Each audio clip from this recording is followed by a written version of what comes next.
and Endometrial Cancer. And for our discussion, we have with us Dr. Lakshmi Daayana, Senior Consultant Surgical Gynae Oncologist, Apollo Cancer Center, Apollo Hospital, Hyderabad. Dr. Lakshmi Daayana is a senior gynecologist with super specialty degree in oncology.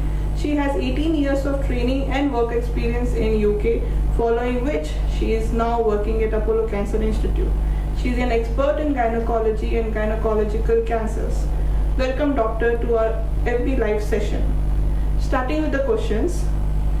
As a gynecological cancer specialist, which two cancers in women you see the most?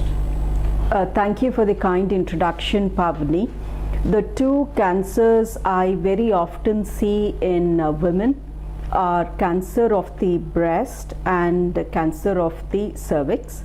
These are the two cancers which affect a lot of women in India.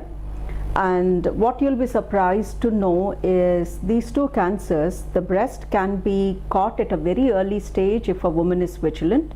And it happens to be the most common cancer affecting women in India.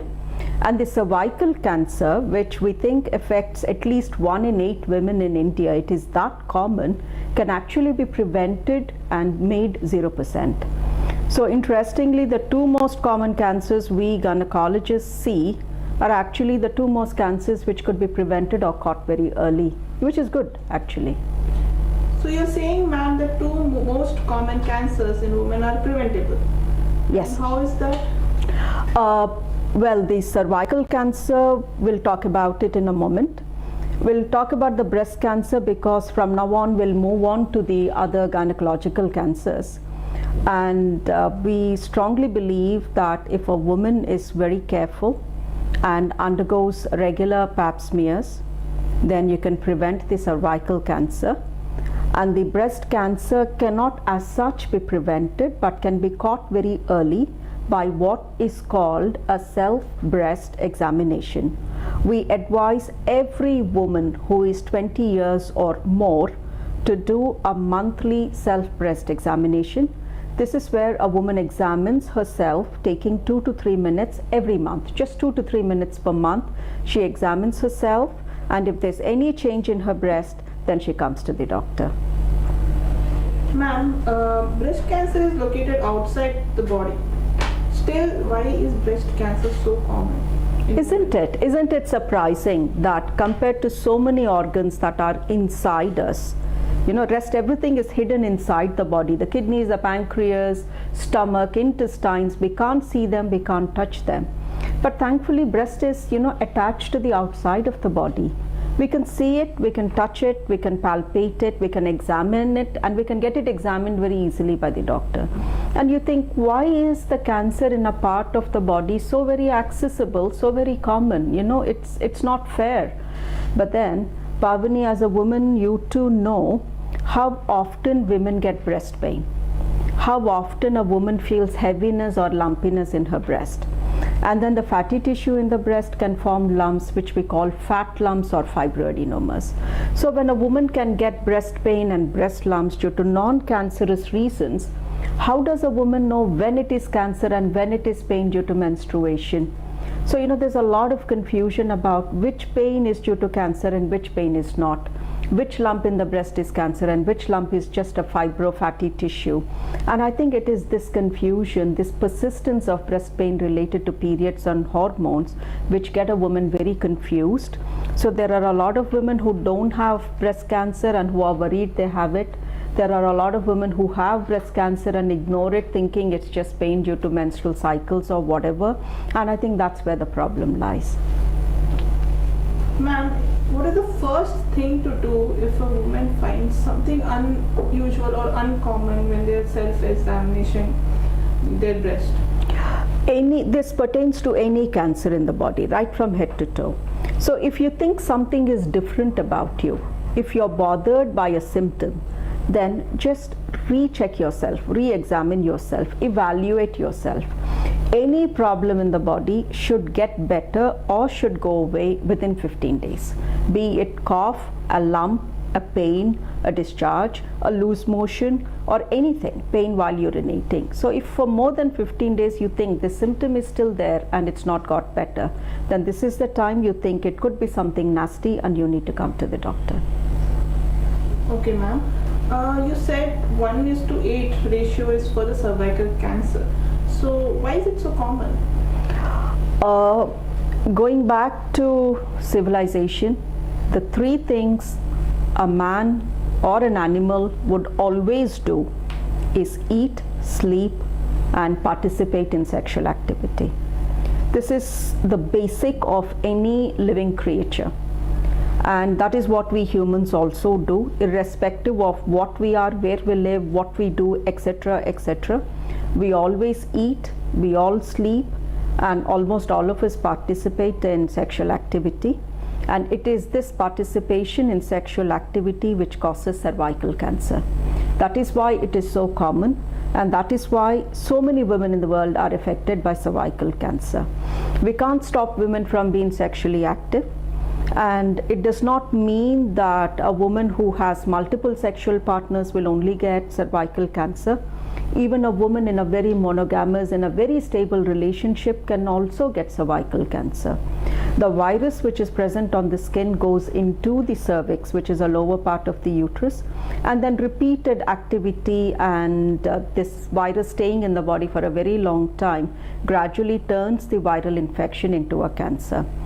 So there is a solution for it, and that is, because sexual activity is such a common phenomenon, we say any woman who is sexually active should get a test done on her cervix once every 3 years. We're not asking for it every month, nor every year, nor every 6 months. We're saying a simple test with a cotton bud from the lower part of the uterus, which gets constantly touched during sexual intercourse, once every 3 years, called a pap test, can tell you if this woman is going to get a cervical cancer or not. And how do we prevent cervical cancer? Prevention is by obviously not being ever sexually active, which is not a possibility to majority of women. So the alternatives are get a pap test once every 3 years in a good center. This pap test is nothing but collecting from cells with a cotton bud like device from the lower part of the uterus. It takes 30 seconds, costs around 1,000 rupees. And this test will say if in the next 3 years you're going to be affected by cervical cancer or not. So the test is normal, then go back 3 years later and do this until you hit about 65 years of age. But for the past 10 years, we have now a vaccine to prevent this cancer. This vaccine is called HPV vaccination. And HPV vaccination is for people who have never been sexually active. So basically we are aiming teenagers. So either give the teenager the vaccine or do a pap test on the woman who is already into family life. These are the two options which to a great extent will prevent this very common cancer killing women. And what is the main difference between HPV vaccine and pap smear? HPV vaccine will stop the cancer causing virus from developing into a cancer. So if there is a person who has never been, a girl who has never had sexual activity, she is a young girl, you give her HPV vaccination. Then when she becomes sexually active, this HPV virus will not affect her cervix. So it's prevention, it's total prevention. So a girl who has HPV vaccination will have far reduced risk of getting cervical cancer. While pap test is checking women who might already have the HPV virus if the virus is turning into an infection. So one is total prevention and one is screening. That is the difference. Ma'am, there are many women maybe below 35 years of age who are probably sexually active, but still they take the HPV vaccine. So how do we tell the female that this is not the right age or this is the right age? How do we go about it? To be honest, we don't stop anybody from taking HPV vaccination. Anybody can take it.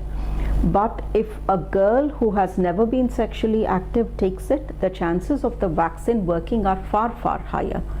While if a woman who is already sexually active takes the vaccine, it might work or it might not work. So other than paying for the vaccine, she's not losing anything. So we say, yes, if you can afford to take it, by all means take it, but also get the pap test. So a woman who is already sexually active wants the virus, she wants the vaccine, she can take the vaccine, but she should also get a pap test every 3 years. And do we have any side effects of this vaccine? Absolutely none, because millions and millions of this vaccine have been given across the world. In all developed countries, all school children aged between 9 and 16, boys and girls, get this vaccine. To be honest, kids get the vaccine at school and then they're continuing with the school. So there's absolutely no side effect whatsoever. The vaccine has been proven to be very safe, and WHO recommends it to all children between 9 and 16. If you can only afford to give it to the girl child, then we give preference to girls, because cervical cancer is far more common than cancer of the penis, which is caused due to the same virus. But if you can afford, then please give the vaccine to both boys and girls. Now we have talked about breast, then cervical. Just wanted to know more about uterus, ma'am. Once upon a time, the uterine cancer was more common in postmenopausal ladies, in women who were overweight, in women who were diabetic. If you imagine how many women in India are overweight and diabetic, you see at least 50%. So a lot of women, after their period stopped, would come to us with bleeding, and we would discover uterine cancer. Thankfully, this cancer presents with bleeding, so almost everybody would know that something is wrong. They would come to us and we would diagnose uterine cancer, and we offer a hysterectomy. But of late, in the last 5 years, we have seen a lot of uterine cancer in young girls with PCOS. What's happening is, with PCOS, the periods are not coming. This girl is missing periods for 4 months, 5 months, sometimes 6 months. And then at around 24, 25 years of age, after a long gap of not having periods due to PCOD problem, they're menstruating for a long time, for 10 days, 15 days, 20 days. This young girl is menstruating. Then they come to us, we do a scan, and then we are noticing that this period material which is staying back in the uterus is turning into a cancer. So I'm seeing a lot of girls come to me at a very young age from fertility clinics. They're missing their periods, they're putting weight on, they've got PCOD problem, and when the fertility doctor scans them, she notices that the lining of the uterus is very thick. She takes a biopsy, and that's turning out to be a cancer. And if you imagine the trauma of having uterine cancer when you're young with no children yet, you know, we try to treat them without a hysterectomy, with medicines and so on, but this is not somewhere anyone wants to be. Now, there are females who will be having their cycles for more than 9 or 10 days, but the cycles are regular. Do you think they should come for checkup? Absolutely, because if in a month of 30 days you're bleeding heavily for 9 to 10 days, and how much blood are you going to lose? You will eventually become anemic. So a woman who bleeds regularly but heavily obviously has some issue with the uterus or some kind of hormone disturbance, and we can deal with both of these very easily with medicines. So any woman who bleeds for more than 3 to 4 days and thinks I'm losing a lot of blood should visit a gynecologist. Not necessarily because it's a cancer, but because we can very easily treat it. Okay, ma'am, that was very informative. You said ovarian cancer is a killer cancer. Why and how do we prevent this cancer? Ovarian cancer is something which we doctors dread, because by the time a woman comes to us with ovarian cancer, it's almost always an advanced stage. Let me be very clear about this. The symptoms of ovarian cancer are very, very vague. The symptoms being bloating. Now tell me, which woman doesn't feel bloated? We all feel bloated most of the time after lunch. The other symptom is not feeling like eating, reduced appetite. You eat a little bit and you think I'm feeling very full today. Frequent urination. So these symptoms are so vague that every woman thinks I have all these symptoms so many times. So does that mean we all have ovarian cancer? No. But the presentation of ovarian cancer is with bloatedness, and a lot of people think I have acidity, so they keep taking pantoprazole or they see a gastroenterologist, and only when the tummy starts to get really big they come to us, and by then we see a lot of disease in the abdomen. So like I said right at the beginning, if you're feeling persistently bloated, if you're persistently feeling full, you don't want to eat, you don't have an appetite, you feel like there's fullness in your abdomen that goes on for 15 days or more, then please do come to us for an ultrasound scan. A simple ultrasound scan of your abdomen will tell us if there is an ovarian cancer. So we say right from the age of 40, please every year get an ultrasound scan done. And if at all you feel bloated and you feel like something's wrong in your belly and that goes on for more than 2 weeks, do get an ultrasound scan done. A simple, inexpensive test can actually catch your ovarian cancer early. Now we have questions from our audience. I have a family history of cancer. Which cancers can run in the family and what should I do? When it comes to women, ovarian cancer and breast cancer can run in the family. So when you have such a doubt that I have a strong family history, what do I do? So instead of panicking and worrying at home, please come and see one of us gynae oncologists. We'll take a family history. If you have a strong family history, we will suggest a blood test called cancer gene test, and this test will tell us if you got the cancer gene in you or not.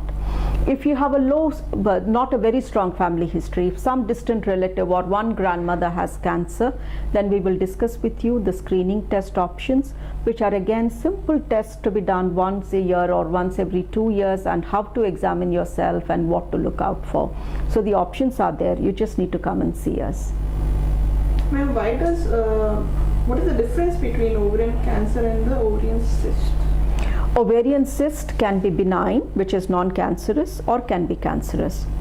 So cyst means it can be benign, totally non-cancerous problem, while ovarian cancer is a cancer. So when you have an ovarian cyst, it's very important for you to have a very good ultrasound scan by an expert and a consultation with a gynae oncologist. Then we can tell you if it is benign or cancerous. You just said that obesity is one of the causes for the risk of cancer. Is it the same for the uterus? Obesity increases the risk of about 20 cancers in the body, because this extra fat that is in your body is just not doing a cushioning effect. It's releasing bad hormones, and those bad hormones could give you a lot of cancers, including breast, ovary, and especially the uterus. And one more question from the audience. Does it matter how much experience a doctor has in treating my type and stage of uterine cancer? With experience comes knowledge, and with knowledge comes expertise. So I'm sure if you see a senior doctor who has a lot of experience, even at end-stage uterine disease, we might give you a certain option which might work for you. So yes, experience does matter. Any other cancer which only women can get other than what you have explained? Yes, there is one other cancer, which is cancer of the vulva. Vulva is the skin, the part between both your legs, the skin around your vagina. The lips we have down there is called vulva, and surprisingly I'm seeing a lot of people with skin problems down there and at an advanced stage, and these skin problems on the vulva can turn into vulval cancer. Let me tell you, it starts with itching and irritation, especially at night time. You feel like you need to touch yourself and scratch yourself down there, and most doctors would just give you fungal infection treatment for this problem. You go to the doctor, say I'm itching down below, and the doctor gives you antifungal medication. You get better, then it comes back, then you take another medication, and after 1 or 2 years of repeated antifungal medication, people are coming to me, and for me to see that the entire skin has become white and papery with ulcers, which are cancers. So if any of you have itching around your vaginal area and it's not getting better with antifungal treatment, or it gets better and it comes back, then please insist that your gynecologist has a look at that skin there. So many people just give a prescription without looking, and that's how we are missing vulval cancers. So please make sure the doctor looks at you, or come to a gynae oncologist, because that is one other cancer which I'm seeing increasingly in women. And how long does it take for cervical cancer to develop? It takes a very long time. That is the best thing about cervical cancer, that once you get the HPV infection due to sexual intercourse, it takes a very long time, almost 10 years before that infection becomes a cancer. That is why we are saying that if you don't want cervical cancer, get a pap test. This pap test is valid for 3 years. So once your pap test is normal, we know that it will take at least another 3 years before you can see cancerous changes. So one pap test every 3 years, which basically means less than 1 rupee per day on the pap test, will actually completely prevent this cervical cancer. How can I preserve my quality of life during treatment? Treatment for cervical cancer. a cervical cancer treatment is often very successful. One, cervical cancer can be prevented. Well, unfortunately, yours didn't get prevented by a pap test and you got cervical cancer. Then I'm assuming you either had surgery if it was an early stage, or you had radiation therapy with chemotherapy if it was at an advanced stage. And with either of these treatments, the chances of your complete treatment are very, very high. So a positive attitude towards your treatment, following all the follow-up regulations your doctor sets for you, healthy diet and lot of exercise, I'm sure will take you through a very long journey of normal life. Ma'am, last but not the least, please tell our audience about the facilities provided at Apollo Hospital Jubilee Hills. At Apollo Hospital Jubilee Hills, you have the senior most doctors in the master health checkup area, and you have the most sophisticated instruments and technology which will detect even the smallest and tiniest of changes in your mammogram, and we have the most advanced technology for pap test, what we call liquid-based cytology. And there is something called a personalized package for you, where we don't just say, okay, Mrs. Pavni, age 35. We take into account your height, your weight, your lifestyle. We take into account your very long family history, not just of your parents but of your grandparents, and then we come up using artificial intelligence, we come up with a package which is designed for you. So we figure out that what exactly is Mrs. Pavani at risk of, rather than what exactly is this lady at risk of. So based on you, your lifestyle, your body dimensions, based on your family history, and based on the family history of cancer, your family history of cancer will come up with a package which is specifically designed for you, so you don't undergo any unnecessary tests which might not be useful for you, but then will include those tests which might pick up a problem for you. You only get this kind of advantage in a hospital which has been running this kind of setup for a very long time, and which has the expertise and the doctors and the technology to support it. So I think that is the best thing about Apollo Healthcare packages. Dear viewers, we have come to an end of our session and hope we have covered all the aspects. If you still have more doubts, you can book an appointment with Dr. Lakshmi Daayana and clarify your doubts. Thank you, doctor, for educating our audience in today's session. Thank you for joining us. Stay tuned for more such educative live sessions.